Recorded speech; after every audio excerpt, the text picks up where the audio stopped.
ndio njui nenda ito.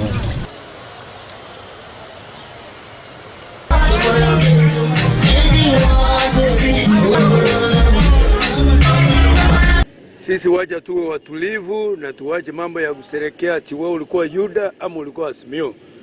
Kwa maana sisi kama Wakisii tunapenda kazi mingi. Mimi na si vijana wadogo wasijaribu kuruhusiana maneno ili walete mambo ya utatanishi. We are not envious about Ruto. We are not envious about Raila. Hao wote ni Wakenya, sisi wote ni Wakenya, and then what we want to embrace ni tudumisha amani. Lakini tunataka amani idumishwe kutoka kwa IEBC yenyewe kwa sababu so whatever they do they must come together, agree, so when they come to Kenyans sasa hapo ndio utajua yenyewe ilikuwa hatuna shida, but mostly what we want to embrace is peace. Tusipigane,